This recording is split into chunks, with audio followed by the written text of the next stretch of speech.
The email arrived at 7:43 in the morning on a Wednesday, and I almost didn't open it.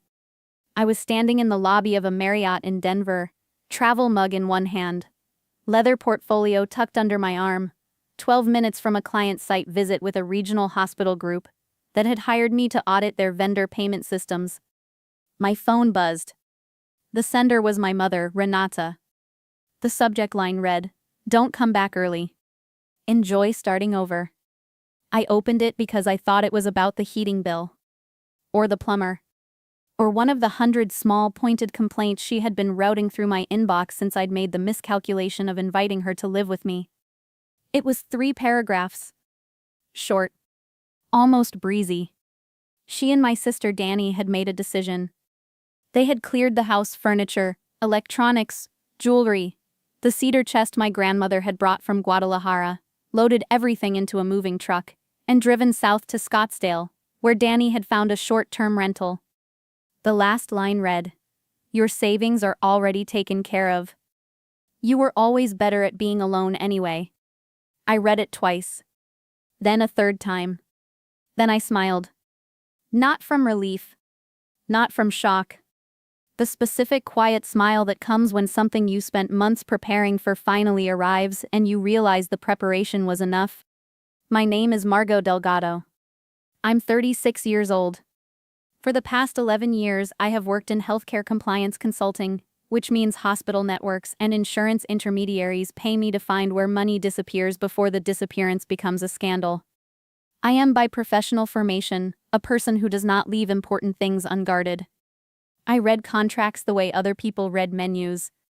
I keep records the way other people keep grudges, carefully organized by date, and never thrown away. Renata and Danny had not accounted for that. Let me go back. My father, Ernesto, died 20 months before the events I'm describing. Pulmonary embolism. Fast. The kind of death that doesn't give you time to prepare the people around you for what losing you will mean. He left behind a life insurance policy, a 16-year-old Subaru, and a family architecture.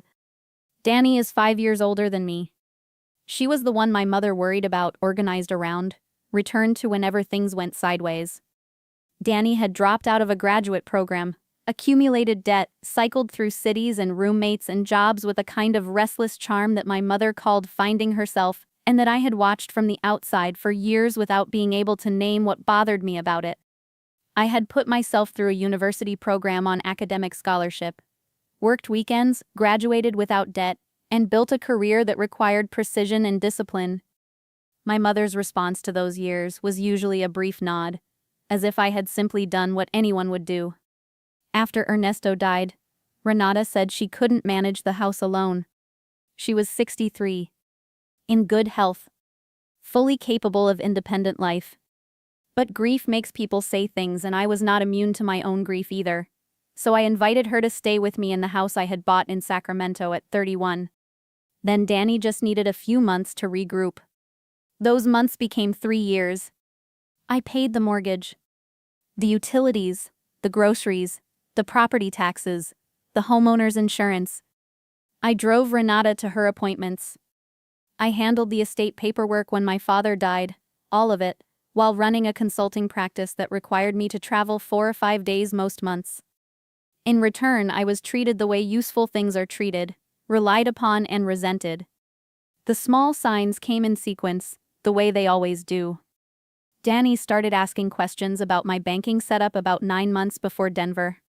Casual, folded into ordinary conversation. Do you use a credit union or a regular bank? Is your savings account the same one you use for the utilities? I told myself she was thinking about consolidating her own accounts. I told myself it was nothing. Then I noticed mail being opened and resealed. Not obviously, just slightly misaligned at the fold, the corner lifted and pressed back down in a way that was almost invisible. 1 piece, then 2. I told myself it was the humidity. Then Renata started standing in doorways when I paid household bills. Not asking anything. Just present, eyes moving toward the laptop screen, without quite landing there. The moment of cold clarity came on a Thursday evening in April. I came home from a 2-day client trip to find Danny at the small desk in my home office, sitting with her back to the door, working something out on paper with a printed bank statement I had left in the recycling bin. She closed the paper quickly when she heard me. Said she was just using the desk. Her expression was not embarrassed.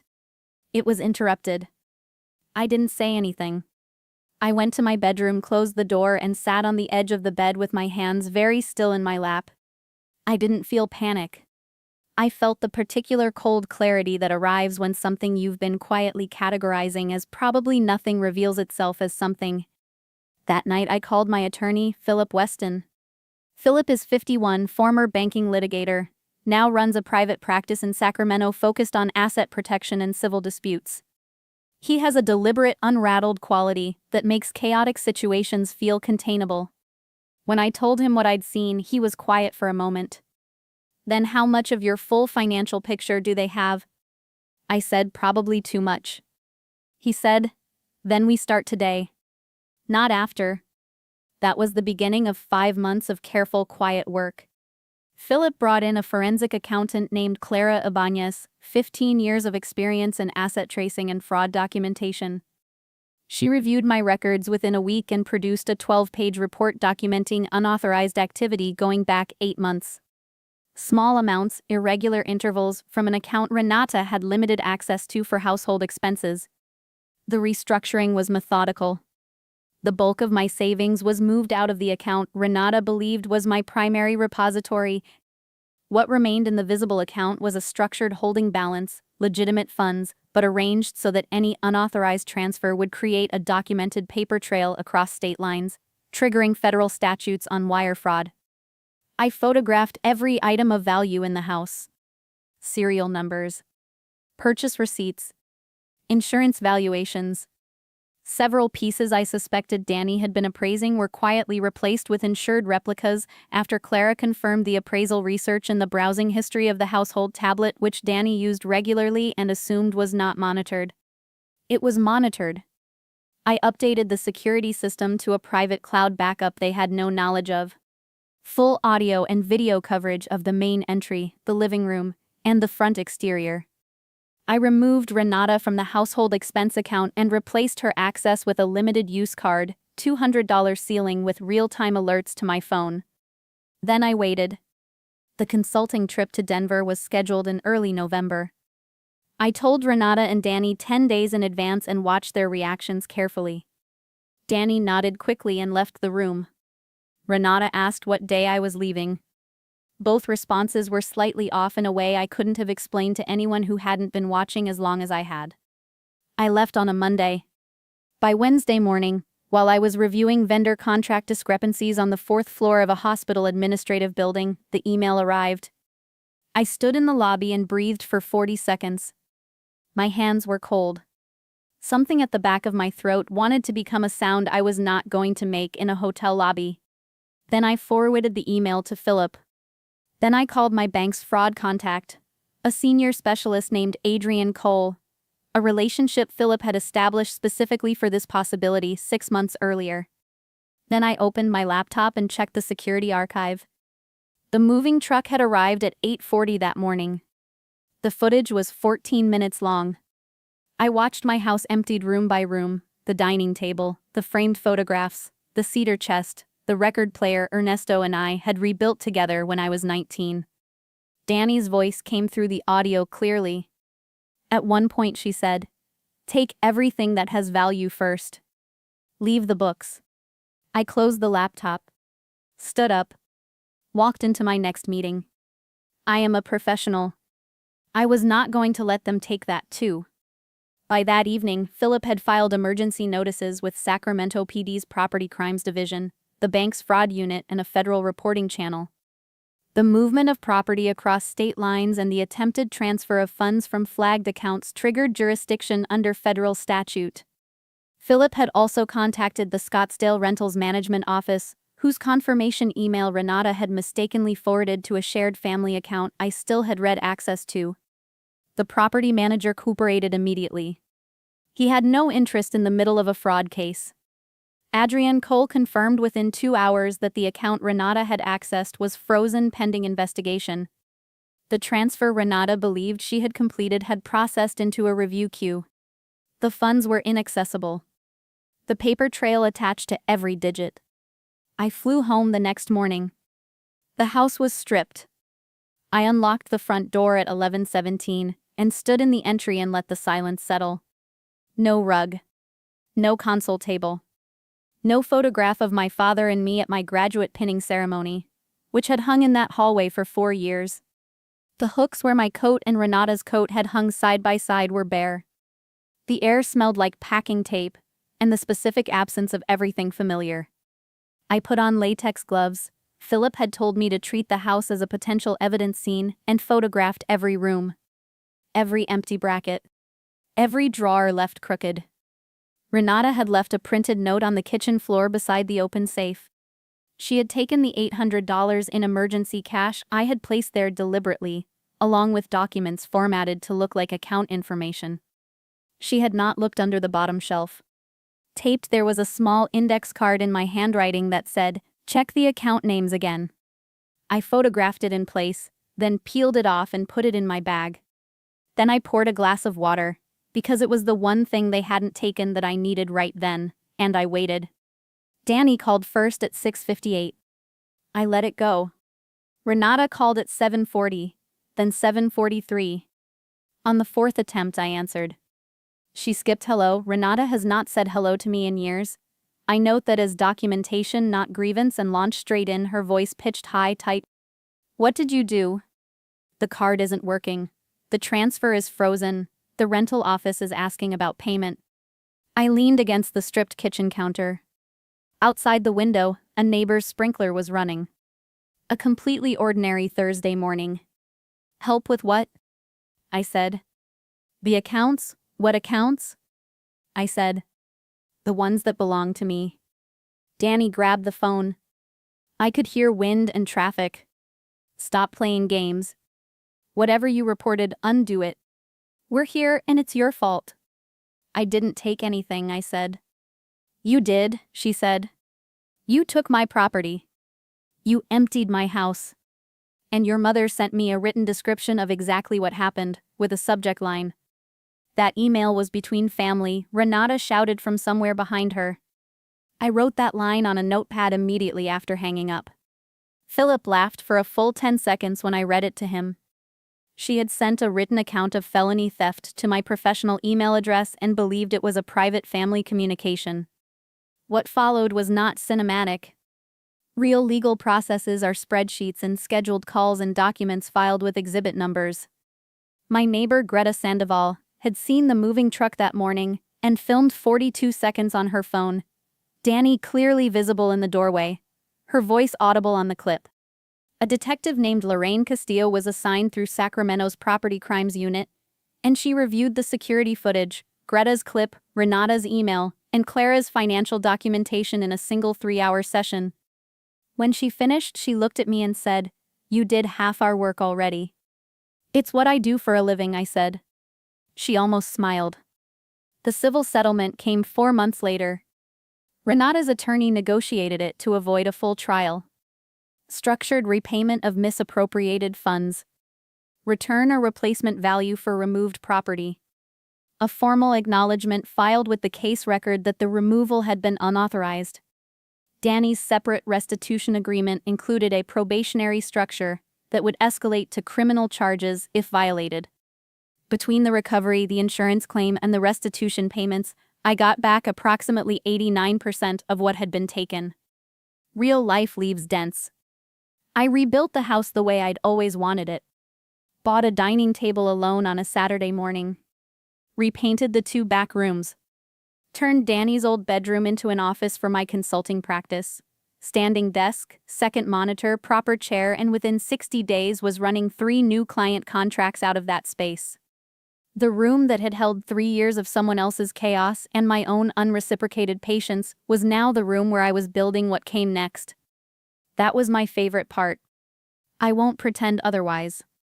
Renata called once more, about 7 weeks after the settlement. She wanted to know if there was a path back to a relationship. I thought about that question for a moment. I thought about 11 years of being the one who paid and worked and showed up and managed and stayed. I thought about the calculator, the resealed mail, the the doorway she stood in while I paid bills. I thought about the email, and her voice from a Scottsdale hotel lobby saying she had just wanted Danny to have a real life, as though my life were a resource she was entitled to redirect. "I don't know," I said. "Not right now." She hung up first. "Here is the only thing I'll say directly to you. I did not set a trap. That framing is how people who've been caught prefer to tell the story. What I did was notice, document, and protect myself from a threat I watched develop in my own home over nearly a year. What Renata and Danny called a trap is just reality. When you take something that doesn't belong to you, the records kept by the person you took it from, that is not cruelty. That is accounting.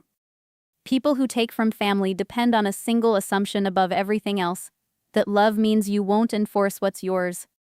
That you'll be too hurt to be methodical, too guilty to file a report, too afraid of being called cold to protect yourself.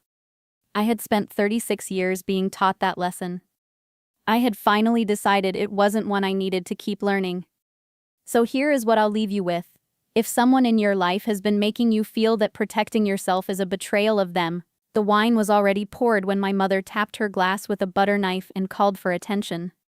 I remember thinking she looked pleased with herself in a way that had nothing to do with gratitude. It was Thanksgiving, and the table was full.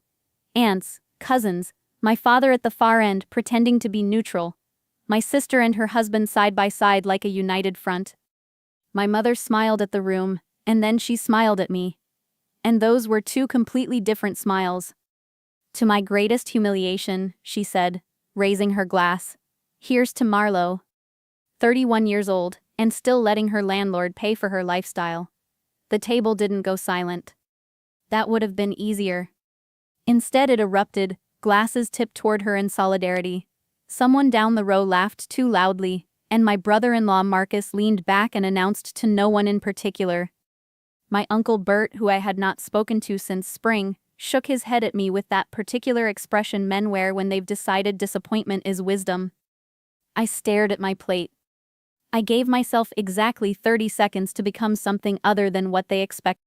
Then I set my fork down, lifted my coat from the back of my chair, and looked at each face around that table long enough to make it mean something. "Before February," I said, "every single one of you will be asking me for something." They laughed. Harder than before, actually. My sister Renata pressed her lips together to hold it in and failed. My father studied the centerpiece. They thought I was performing, the wounded daughter making a dramatic exit that would dissolve by morning when I inevitably called to smooth things over. They did not know what I knew about my grandfather's estate. They did not know what I had spent the last year quietly learning to do. And they did not know, not yet, how completely I was done with the version of myself that returned. I drove home without crying. The crying came later, after I'd taken off my shoes in my small apartment and stood in the kitchen not quite knowing what to do with my hands. It wasn't grief exactly. It was the particular exhaustion of someone who has finally recognized a pattern they've been living inside for years. The cruelty at that table hadn't been spontaneous. It had been practiced. My role as the family's measuring stick for failure, the cautionary tale, the underachiever, the one you pointed at to make everyone else feel calibrated. Thanksgiving had just been the first time I declined to cooperate. The messages started before I reached the bedroom. My mother, then my father, then Renata, then my brother Callum, who had sat in total silence at dinner and apparently felt entitled to play mediator from a safe distance. I left the phone face down and went to bed. By morning there were voicemails. My mother's was offended beneath its surface warmth. My father's redirected blame toward her before pivoting to a general appeal for calm. Renata sounded irritated that I had inconvenienced the holiday. Uncle Bert texted that everyone needed to stop making things bigger than they were. I listened to each message once, then set the phone on the windowsill and went to work. My job title was Institutional Records Manager for a mid-sized regional hospital network. What that meant in practice was that I controlled the documentation infrastructure for compliance audits, credentialing files, patient record transfers, and every digitized archive the system had accumulated over 40 years. It was not glamorous. My family had spent years treating it as a punchline. My mother once introduced me at a party as the one who files things. What they did not understand was that I understood how institutions worked at the level of their paperwork. I knew which records were irreplaceable, which signatures were legally binding, and what happened when documentation chains broke down. That knowledge would matter soon. By Saturday, the family messages had shifted from reaching out to me to fragmenting among themselves. Renata texted that our mother was blaming Marcus for making the joke land wrong. Callum reported that Dad had called our uncle's behavior embarrassing. My mother texted me separately to note that some people at that table had no filter. Without me there to absorb it, whatever cruelty normally cycled through the room had turned on itself. That was the first lesson I had not expected. When you remove the designated target, the meanness has nowhere coherent to land.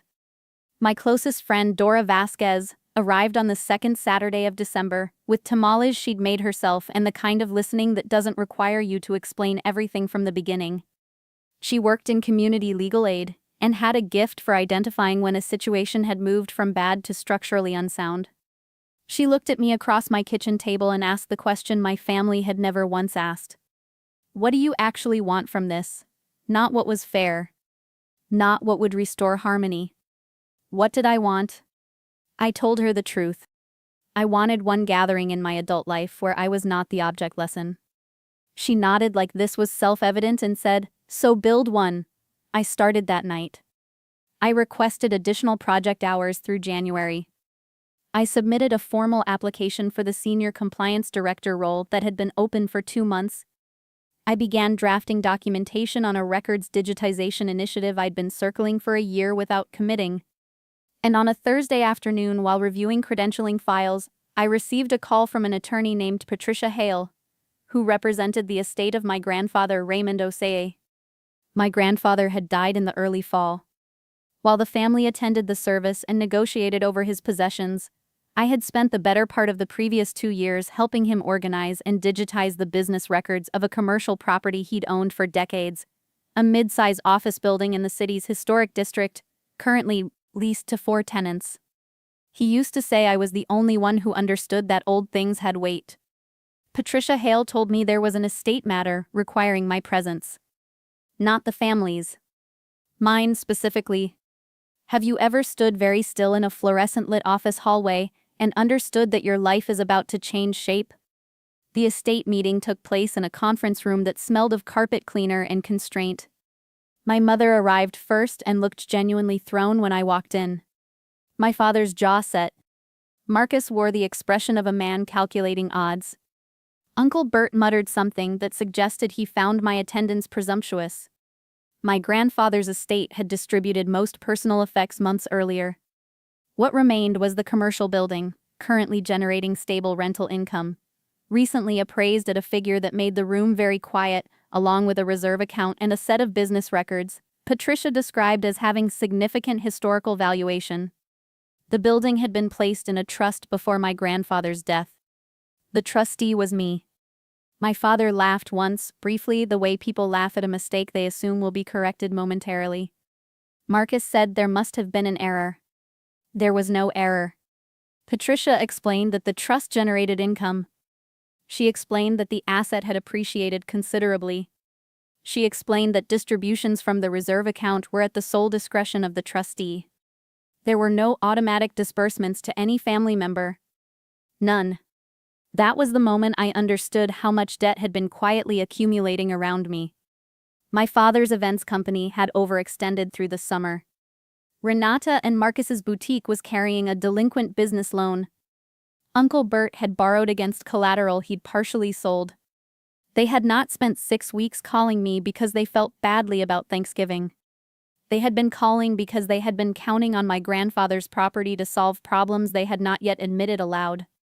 Patricia passed me a sealed envelope. My grandfather had left me a letter.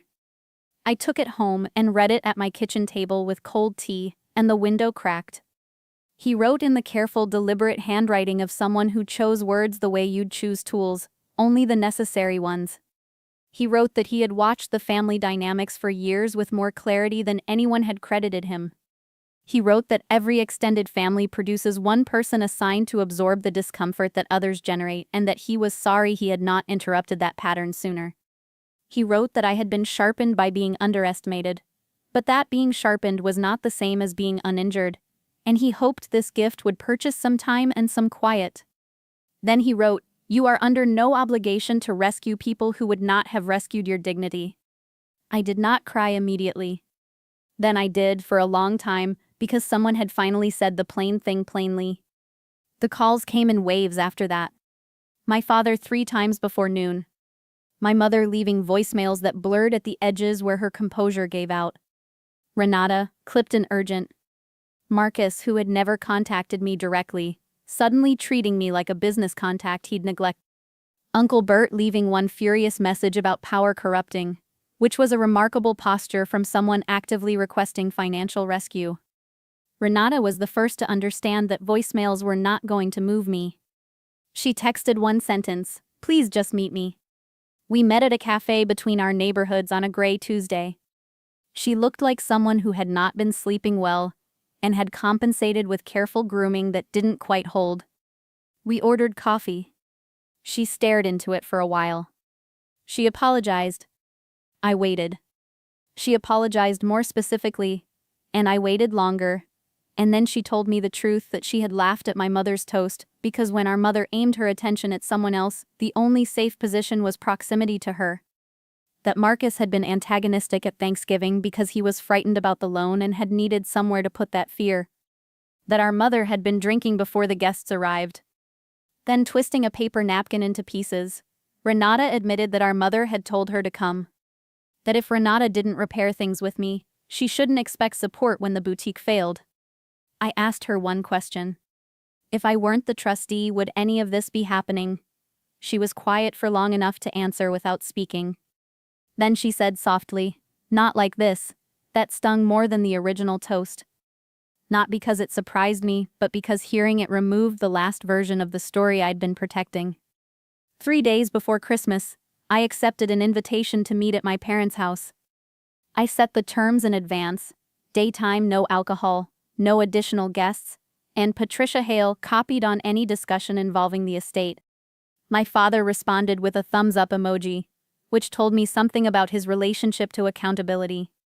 The meeting went the way such meetings go when people have not yet decided to be honest but are also not able to continue pretending.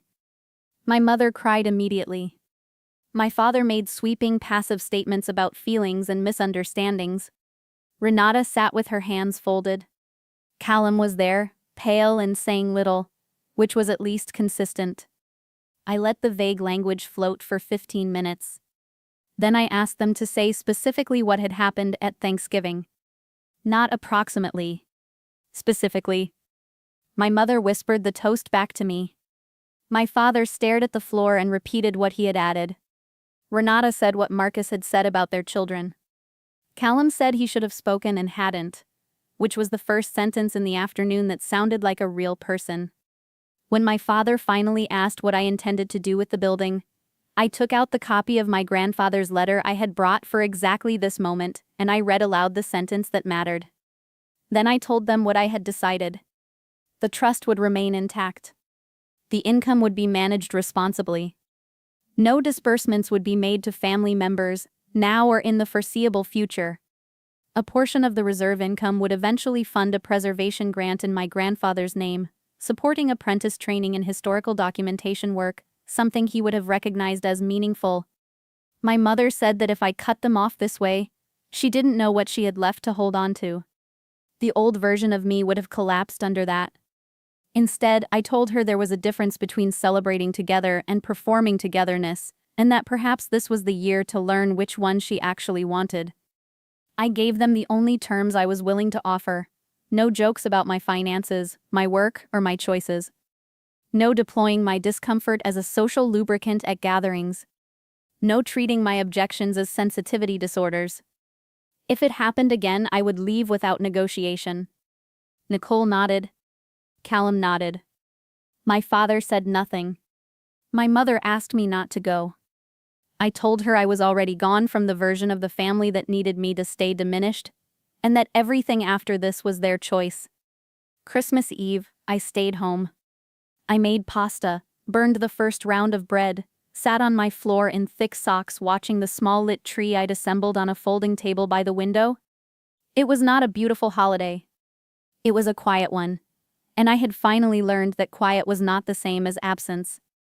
Sometime after 8, my mother sent a message that didn't ask for anything. She wrote that she understood, looking back, that she had raised me to accept less consideration than I was owed, and that she was ashamed of that. My father sent a separate message acknowledging that they had mistaken hardness for honesty, and that he didn't know when it had become the family's default, only that it had. Were those messages enough? No. Not close. But they were truer than anything that had come before them, and truth, even late and incomplete, is a different category of thing than performance. In January, I accepted the director position. I signed the preservation grant documents. I kept writing. Some people are taught very early and very thoroughly that love is the thing you earn by remaining useful and undemanding. Unlearning that doesn't feel like freedom at first. It feels like grief, because you're not just losing a set of relationships, you're losing the story you told yourself about who those people were going to eventually become. I'm not asking whether you would have forgiven faster or held out longer. I'm asking something quieter. When the people who shaped you finally need something only you can give, do you recognize the difference between reconciliation and leverage, and do you know which one you deserve? The envelope was already open when I walked through the door. I noticed it on the kitchen counter. My name in Diane's handwriting, the flap torn back in that hurried way she had when she was excited about something. I almost picked it up. Instead, I stood in the hallway and listened, because Diane and her sister were at the dining table, and they were talking about me. "Mara's just so much to manage," Diane said. Her voice had that particular flatness she used when she wasn't actually complaining, when she was simply stating facts about the furniture. If she ever got her own place, I'd have room to breathe again. There was a small pause. Then her sister Renata said something about certain people never really growing up, never quite cutting the cord. And then Diane laughed and said, "She won't go. She's too dependent on us." I was holding a bottle of wine. I had stopped at the shop on the way home because Diane had mentioned the week had been exhausting. I had taken a half day off work for this, to come home early to help to make things easier. I set the bottle down quietly on the hallway table. Then I walked back outside, got in my car and sat there for a long time looking at the house we shared. The same house where I covered 2 months of mortgage while Diane's consulting work dried up during the renovation. The same house where I had turned down a relocation offer. Better salary, different city, because leaving felt impossible at the time. I had told myself it was about stability. That night I understood what it had actually been about. I drove back at the usual hour. Diane asked if I was tired. I said a little. She reminded me to pay the internet bill. I paid it. I did not bring up what I had heard. What I did instead was get very organized, very quietly. Over the following 10 days, I separated my financial life from hers with the kind of thoroughness I usually reserved for work. I am a healthcare contract administrator. I spend my days tracking what has been promised, what is owed, and what the documentation actually says, as opposed to what someone remembers agreeing to. I applied those skills to my own situation with the same detachment. New accounts. Redirected direct deposit. I stopped restocking the pantry without announcing it. When Diane noticed the refrigerator seemed lighter, I mentioned grocery prices. She agreed that everything had gotten expensive. I stopped driving her elderly mother to her twice-weekly appointments. I said my schedule had shifted. Diane arranged for a car service. She complained about the cost but did not connect the two things. A furnished rental in the eastern part of the city came available. Older building, good bones, a landlord named Felix, who said the tenants tended to stay because the neighborhood was quiet. Quiet was exactly what I needed. I signed on a Thursday. I moved the following Tuesday while Diane was at client meetings. 3 hours, a rented van, everything that was mine and nothing that was hers. I left my key on the kitchen counter. No letter. If I was too much to manage, The most efficient thing was to stop being present to be managed. The first month passed slowly, then all at once. Nobody called. The silence had a texture to it, not loneliness exactly, but the strange weightlessness of not being needed. The second week, Diane sent a text, "Coming home tonight." I left it unread. The third week, a single missed call. By the end of the month, there were 7 missed calls and a handful of messages asking whether I was upset about something. Then on a gray Wednesday morning, I received a voicemail from Renata. Renata, who had been at that table. Who had made the comment about people who never cut the cord. Her voice was careful, a little confused. She said that Diane had only just realized my room was empty. She had apparently assumed I was spending time with a colleague. But the real issue, Renata said, was that an automated payment Diane had been drawing from our shared account had failed. Several times. She wanted to know what was happening. I played the message 4 times. Diane had not noticed I was gone. She had noticed the money was gone. I went to work. I sat in 3 meetings. I answered emails about contract renewals and compliance audits. Outwardly, I was the same person I had been for years, precise, reliable, unobtrusive. Inwardly, something that had been off balance for a long time was finally settling level. That evening, my phone lit up continuously. Diane first, then Renata, then Diane again. The messages escalated in a very specific way. Initial concern, then logistics, then something that looked like worry but was structured entirely around access. Why isn't the account active? Are you safe? We've been trying to reach you. The safety concern arrived in the same message as the account question, separated by a single line break. I made dinner in my small kitchen. I remember thinking that the apartment, which I had initially found cramped, felt unexpectedly spacious. It held exactly what I needed, and nothing I had agreed to carry for someone else. The next morning brought 12 missed calls. Around noon, my manager stopped at my desk and told me there were 2 visitors asking for me. I recognized them immediately through the glass of the conference room, Diane with her handbag clutched in her lap, and beside her, I went in and closed the door. Diane stood immediately.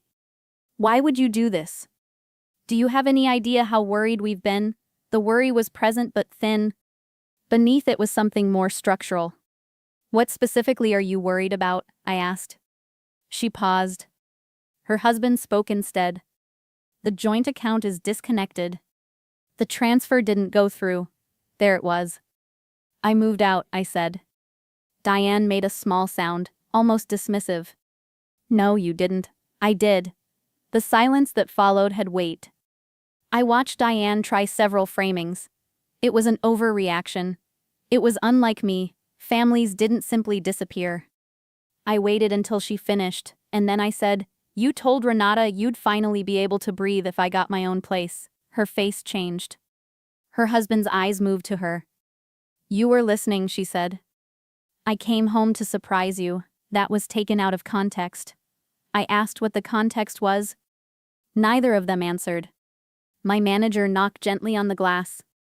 I told them I had to get back to work. Diane grabbed my arm as I turned. "You can't just withdraw like this. We depend on you." The word depend landed with a particular clarity, given everything. I told her I wasn't coming back. Her husband said if I wanted to manage on my own, that was my choice, but not to expect rescue when things fell apart. I said nothing. They left. That night there were more messages. Long ones from Diane about how hurt she was. Short, pointed ones from her husband about obligations. One of them included the phrase, "You can't walk away from the people who matter to you." I almost replied. I made tea instead. 2 days later, I called Renata. She answered immediately, relieved and cautious at the same time. I told her what I had heard at the table. She was quiet for a moment, then said, "I didn't realize you were home." "I know," I told her. She sighed. Then she said there was something I needed to understand about the shared account, that it wasn't only a convenience arrangement. Diane's husband had added me as a co-signer on a line of credit the previous year when their joint application came back insufficient. I had signed paperwork. I had believed because I was told that it was a routine update. I pulled up the documents that night. The language was not ambiguous. I was not a helpful addition to their financial household. I was collateral. That explained the panic. Not concern for me, concern about what my absence meant for the structure I had been quietly holding in place. I called her husband. I asked why he hadn't told me what I had actually signed. He said it was temporary. I said the documents didn't reflect that. He said I was overcomplicating a family matter. I said that if it were simply a family matter, it would not require my credit.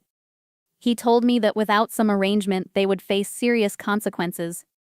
He said it the way a person states a weather forecast, matter of fact, as though my response to the information were the only variable still in question. I hung up. Then I requested the full account documentation from the financial institution. 2 days after that, I received a call from a number I didn't recognize. A representative from the bank. She explained in a measured tone that the account had been flagged for multiple missed payments, payments that had been overdue before I removed my access. The problem had not started when I left. The problem had already existed. I had been the thing standing between them and its visibility. I thanked her, ended the call, and then sat for a long time without moving. The following week, I spoke with a contracts lawyer. I explained the circumstances under which I had signed, the framing, the absence of disclosure, the misrepresentation of what the agreement actually was. She told me there were remedies. Not simple ones, but real ones. The formal proceedings moved with bureaucratic indifference to everyone's feelings. What mattered was the documentation. What mattered was what the paperwork actually said. Several months later, Diane called at an hour she knew I might actually answer. She wasn't making a demand. She was crying. They were losing the property. She said, for the first time with nothing attached to it, that they had treated me badly. That she had said things she didn't mean, and had let me carry things she should have carried herself. That she was sorry. The apology was real. I could hear the difference. By then I had already signed a lease in a different city. A new position found through a former colleague, better work, cleaner terms. I signed it the same week the formal notice went out on their property. Timing, as it turns out, is indifferent to narrative. I didn't tell her about the new city immediately. There didn't seem to be a reason to frame it as departure when it was simply a beginning. I think about what she said sometimes, that she had let me carry things she should have carried. I believe she meant it. I also know that the version of me who would have stayed, who would have quietly covered the deficit and swallowed the comments and let the years accumulate into an arrangement nobody had agreed to out loud, that version of me is no longer available. She wanted breathing room. It turned out we both needed it. What I've come to understand is that usefulness, when it becomes the unspoken price of belonging, is not love. It's a contract nobody signs. And the moment you stop performing it, you discover what the relationship was actually made of. So I'll leave you with something worth sitting with. If the people closest to you suddenly had nothing to gain from your presence, I sat in the parking lot of the county clerk's office for 11 minutes before going inside. Not because I was nervous, I had done harder things that week. It was more that I needed to feel the moment before it changed. The folder on the passenger seat held a purchase agreement, a title transfer, and a cashier's check that represented 2 years of my life, measured in overtime shifts and foregone weekends. In 40 minutes I would own a house. Nobody had helped me get here. That fact was not a complaint. It was the whole point. My name is Delia Marsh. I'm 36, and until about 26 months ago I was a healthcare compliance auditor for a regional hospital network, a renter and a wife. I was also a sister, a daughter, and what my family called the responsible one, which I've since learned is a title that mostly means the one we call when something needs fixing. My marriage to Curtis ended the way a lot of marriages probably end. Not with a single earthquake, but with a slow subsidence, cracks spreading so gradually you keep telling yourself the foundation is fine. Curtis worked in sales, traveled often, and had a talent for making absence feel like a personal failing on my part. When I finally found the messages, months of them, archived neatly in a second email account I discovered while trying to retrieve a shared document I remember thinking that the most clarifying detail wasn't the content. It was the care. He had organized everything. Labels, folders, timestamps. He had been meticulous about the lie while I had been meticulous about the marriage. He did not look surprised when I confronted him. He looked inconvenienced. The divorce took 8 months and cost me more than money. Curtis's attorney was the kind of person who makes a sport of patience, filing motions, requesting extensions, treating delay like a weapon. My own attorney was competent but overloaded. And there were weeks where I felt less like a participant in a legal process, and more like luggage being transferred between flights no one had bothered to rebook. In the end, I kept my car, my professional certifications, and approximately 1/3 of what I thought I was walking away with. Curtis kept the condo we had shared, the furniture I had chosen, and the narrative, or tried to. That narrative found its first audience in my younger sister Renata. Renata was 31, a single mother of 2 boys, and someone I had spent most of my adult life quietly subsidizing. Not because she asked in dramatic ways, but because the need was always real, and I was always there. I had covered her security deposit when she moved into her apartment. I had paid the pediatric bill when her older son needed stitches, and her insurance had lapsed. I had driven 2 hours on a Tuesday to sit with her during a biopsy that turned out to be nothing. I did not keep a ledger. I kept her. When Curtis and I separated, I called Renata from my car in the hospital parking garage because I did not want anyone to hear me cry. She listened. She said the right things. And then, over the following weeks, she quietly shifted. I noticed it in small ways first. She stopped returning calls promptly. When she did call, her questions had a different quality. Less concern, more reconnaissance. Then a mutual acquaintance mentioned, with visible discomfort, that Renata had been spending time with Curtis. Dinners. A weekend trip with the boys. Curtis, it turned out, had been generous in the way that people are generous when they are purchasing loyalty. New shoes for the kids. A spa afternoon for Renata. An introduction to some acquaintance he described as well-connected and looking to date. I asked her directly. She told me I was being paranoid, then a beat later, that maybe I should consider what I had contributed to the marriage's problems. There was a silence on the line that I could not fill. I hung up and blocked her number. I found a studio apartment on the 3rd floor of a building that smelled permanently of mildew and someone else's cooking. The bed frame wobbled. The overhead light flickered when it rained. I could touch the kitchen counter and the bathroom door frame simultaneously if I stretched. I told myself it was temporary and made myself believe it by treating it like a starting line rather than a landing spot. The thing about compliance work is that it teaches you to read systems to find the gap between how an institution claims to operate and how it actually does. I had spent years doing this for hospital networks, tracing billing irregularities, documentation failures, the places where policy and practice had quietly divorced. I was good at it. I was, as my supervisor once put it, the last person you want finding something you didn't mean to leave behind. What I had not done before the marriage ended was turn that skill on my own life. I started after the grocery store. It was a Saturday, about 6 weeks after I moved into the studio. I was in the produce section with a basket of the kind of groceries that announce their own austerity: generic pasta, sale yogurt, the smallest container of coffee that would last the week.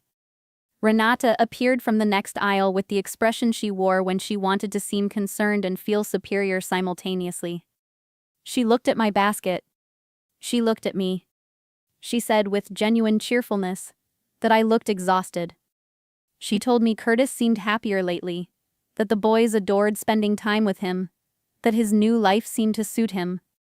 Then she leaned slightly toward me and said, in a lowered voice, that she had learned some things about why the marriage had struggled, and that she hoped I would someday be able to reflect honestly on my role in it. She smiled when she said it. A real smile. I set my basket down on the edge of the display case. I looked at her for a moment. Then I walked out. I sat in my car and let what had just happened settle fully. Not the cruelty of it, I had already understood that. What settled was something different, the understanding that these people had decided who I was. They had decided I was the cautionary tale, the cautious one, the one whose misfortune was instructive and whose recovery was irrelevant. They were not waiting to be proven wrong. They were comfortable. So I stopped performing for them and started building. I took on contract audit work in the evenings and on weekends. Hospital systems, insurance groups, a regional nonprofit that needed a compliance review before an accreditation visit. I was expensive and thorough, and after the first few engagements, the referrals arrived without much effort. I opened a separate account and treated it as untouchable, a number that only went in one direction. I cut everything that wasn't necessary. I studied for a credentialing exam that would let me work at a higher billing tier. I passed it on the first attempt. I went to therapy every 2 weeks, which I mention not because it felt triumphant but because it felt necessary. There was a period, 3 or 4 months in, where I was functional and hollow, going through the motions of recovery without actually being present for it. My therapist, a precise and patient woman named Dr. Ibarra, had a way of asking the same question from different angles until I stopped giving her the composed answer. She never told me I was handling things well. She told me I was avoiding grief in productive ways, which was different, and that eventually I would need to stop moving long enough to feel it. She was right. That part was not quick or clean or particularly private. But it happened. The house came into view about 14 months after I moved into the studio. A brick 2-bedroom in a neighborhood that was neither remarkable nor depressed. Exactly what I needed. Exactly what I could substantiate on paper. When the inspector found a minor issue with the water heater, I negotiated the repair credit myself without flinching, because by then I had spent enough time in rooms where people tried to talk me out of what I was owed that the skill had become reflexive. The closing happened on a Thursday morning. I drove home to a studio apartment for the last time, and sat on the floor with my back against the wall, because the furniture was already in boxes. Renata found out about the house the way she found out about everything, through the peripheral network of people who knew us both. She appeared at my door on a Sunday afternoon, smaller than I remembered, with a quality of agitation she was working hard to conceal. She told me she missed me. She told me family was important. Then she asked, almost as an afterthought, how many bedrooms the place had. I watched her face as she explained. Her landlord was selling the building. She had 30 days. She and the boys needed somewhere to land, just temporarily, just until she sorted things out. No, I said. She worked through the available strategies in order: sorrow, reason, guilt, then the boys, their faces, their confusion, the word shelter. When none of it moved me, she reached for anger. She said I had become someone unrecognizable. She said my success had revealed something in me that she should have seen earlier. She said, very quietly, that it wasn't surprising, Curtis had wanted something else. I opened the door wider and held it. After she left, the calls began. My mother, my father, a voicemail from Curtis that I listened to once, and then deleted with the same mild curiosity I would have given a wrong number message. My parents arrived in person 3 days later. My father using the phrase, a good daughter. I told them I agreed I was not the daughter they had raised. That woman had been systematically taught that her stability was a resource to be drawn down whenever someone else's ran low. She had been praised for her patience and penalized for her limits. She had kept careful records of other people's thresholds and no record at all of her own. I told them she was gone and that I did not miss her. I had the lock changed the following morning and sent a registered letter through a property attorney, a formal documented request that Renata and Curtis not contact me by any means. The attorney had been blunt during our consultation. The pattern I was describing had a name, and the documentation I had, messages, timestamps, the account of the incident at my door, was sufficient to support enforcement. Clarity, he said, was the most effective deterrent. I believed him. Have you ever kept track of how much of yourself you quietly spent on people who were not paying attention? Not the big sacrifices, those are easy to count. The small ones. The Sunday calls that went long while your own evening disappeared. The money that was technically a loan. The version of yourself you softened, so someone else could feel bigger. I kept no such record for most of my life, which is probably why the audit, when it finally came, was so expensive. The costs were real, and I paid them. What I kept is the house, the practice, and the knowledge of exactly what I'm worth to people who need me, and exactly what I owe to people who don't. What I want to ask you is this. When did you last look, honestly, at the balance sheet of your closest relationships, not to settle the score but just to see it clearly? Because sometimes the most important number isn't what you're owed. It's what you've been quietly authorizing. The first thing I noticed when I walked into Mr. Fenwick's office that Thursday morning was how ordinary it smelled: burnt coffee and something faintly chemical, like carpet that had been cleaned too many times and never quite recovered. I remember thinking that the room felt too small for what was about to happen inside it. My parents were already seated when I arrived. My mother had arranged her hands in her lap with a precision that looked like control but wasn't. My father had brought his own attorney, which I registered as odd in the way you register something odd when you don't yet understand what it means. My sister Priya was there too, still wearing the slight hollow look of someone who hadn't slept enough since medical school, and had simply stopped noticing. We sat in a row of stiff chairs, and Mr. Fenwick began to speak. I was 28 years old, and I was about to find out that my entire past had been built on a false floor. Growing up, I was the second daughter in a household where the hierarchy was never announced but never needed to be. Priya was the obvious one.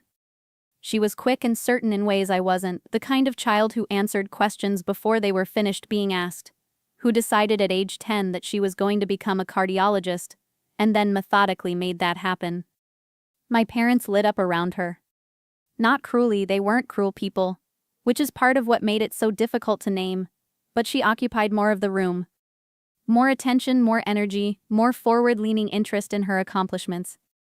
When Priya came home with achievements, those achievements were documented, framed, repeated at dinner tables and family gatherings. When I came home with things I was proud of, a painting I'd worked on for weeks, a short story that placed in a regional competition, a science project that earned a mention in the school newsletter, the response was warm but brief. A smile that moved on quickly. The kind of acknowledgement that is technically present but doesn't linger. I understood early that my contributions to the household's sense of itself were decorative at best. Priya was the investment. I was the other one. My grandmother Doris saw it. She was my father's mother, a woman who had outlived 2 husbands and a business failure, and had quietly rebuilt herself more times than anyone in the family ever fully registered. She never confronted my parents directly, at least not in front of me. But she said things to me when we were alone that felt like small anchors. She would hold my face in both hands. She did this often, as if she needed to make sure I was still there. Whatever it feels like in that house, you are not invisible. I was 11 the first time she said it. By the time I was 17, I understood that she hadn't been offering comfort. She had been making a promise. What I did not know, what no one had ever told me, was that my grandmother had established a trust fund in my name on the day I was born. She had funded it herself, privately, from assets she had accumulated before her second marriage, mostly from the sale of a commercial property she had owned outright. Over the following years, she had added to it steadily and quietly. By the time I turned 18, the trust held $840,000, designated exclusively for my education and future security. Not shared. Not conditional. Mine. I never saw a single dollar of it. When I was 18 and wanted to apply to a fine arts conservatory, my parents sat me down and explained that we didn't have the kind of money that required. They were gentle about it. They suggested the state university, something practical, something that would translate into a real livelihood. I believed them. I was 18 and I had no reason not to. I enrolled at the state school, studied communications because it felt like the most neutral version of what I actually wanted to do, worked part-time jobs throughout, and graduated into a modest career that I built piece by piece, always with the faint and inexplicable sense that I was starting from further back than everyone else. I could never locate the source of that feeling. It was like a sound I couldn't identify, always present, never explainable. Meanwhile, Priya attended a private university, then a highly competitive medical school, then a prestigious residency program. My parents funded all of it. I never asked how. I assumed they had financial reserves I didn't have access to, which seemed plausible. Families keep their money private. I had no reason to look more closely. Have you ever had the experience of a fact rearranging everything around it when it arrives? Not a dramatic fact, not a loud one. Just a quiet one, stated in a lawyer's voice, that lands in the room and changes the shape of every single memory you have stored. My grandmother Doris died of a pulmonary embolism when I was 26. She was sharp until 5 days before the end, and in those final weeks, she had been meticulous. She had called her attorney. She had updated documents. She had written a letter in longhand on her personal stationery, sealed it and delivered it to Mr. Fenwick with explicit instructions about when and where it was to be opened. She had known exactly what she was doing. She had been waiting, with the particular patience of someone who had decided that the right moment mattered more than the fastest moment. Mr. Fenwick worked through the standard portions of the estate first: her house, a modest investment account, a collection of personal belongings. My mother had leaned almost imperceptibly forward. Then Mr. Fenwick said there was an additional matter. He explained that my grandmother had established a trust fund at my birth, funded entirely from her personal assets, designated exclusively for me. He stated the original value. He then stated the current value. 0. My mother made a sound I had never heard from her before. Not words, just a high compressed noise that she cut off almost immediately, which in some ways was worse. My father went completely still, the way people go still, when they are not surprised but had hoped to be somewhere else when it happened. Priya looked between the adults in the room with the expression of someone who had just realized she was in a scene she hadn't been given the script for. Mr. Fenwick continued. The trust had been accessed beginning when I was 18.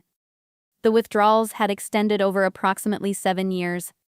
The funds had been used, and here he paused to read precisely from the document, for private university tuition, medical school tuition, and associated living costs for Priya Devereux, my sister's full legal name, recorded inside a document tied to my money. My father leaned toward his attorney. There was quiet conversation that I couldn't hear and didn't try to. My mother had stopped moving entirely. Mr. Fenwick said there was one more item. My grandmother had left a letter written by hand with the instruction that it be read aloud in full, to everyone present. He read it. I won't repeat all of it. Parts of it were only for me, things she said about who she saw when she looked at me, things I'm not ready to make public. But I will tell you what she wrote to my parents. She had discovered what they had done when I was 20 years old, during Priya's second year of medical school. She had confronted my father privately. He had not denied it. He had explained it with the particular calm he reserved for decisions he had already made peace with. Lauren needed the foundation more. My future was adaptable. He would correct the imbalance in time. My grandmother wrote that she had believed him. That she had waited, watched. That the correction never came. So she had made it herself. The letter explained that she had restructured her remaining estate specifically to account for what had been taken. Everything she had, the house, the investment account, all personal assets, she left entirely to me. Not divided. Not adjusted. Everything. She had also, the letter noted, prepared a detailed legal record documenting the full history of the trust's withdrawals and had filed it with Mr. Fenwick with the explicit instruction that it be made available to me should I choose to pursue legal remedy. My father's hands came up to cover his face somewhere in the middle of the letter. By the time Mr. Fenwick finished, the room was absolutely silent. Then my father said, in a voice that was nearly inaudible, "She knew. Just resigned. Like a man who had been waiting on a train he'd known was coming." I looked at him sitting like that and I felt something settle inside me. Not the particular heat of anger, which I had expected, but something heavier and more permanent. I thought about every conversation in which I had been advised to be realistic. Every year I had spent building a careful, ordinary life, never understanding why I felt like I was constructing it from scratch. I had been told the ground was simply like that. I hadn't known someone had removed the foundation before I arrived. I have since retained my own attorney. Priya has told me she had no knowledge of where the money came from, and I believe her, that part at least I believe. My parents have offered explanations, followed by apologies, followed by different explanations. I have sat through all of it. I don't know yet what I'll decide. That process is still moving. What I keep returning to is my grandmother's hands on my face. She was already building the case when she told me I wasn't invisible. She was already preparing the document, already restructuring the estate, already setting up the room where the truth would be spoken aloud in front of everyone with no available exit. She was patient for years because she wanted the protection to be permanent, not just symbolic. She wanted to make sure that when she was gone, I would still have something to stand on.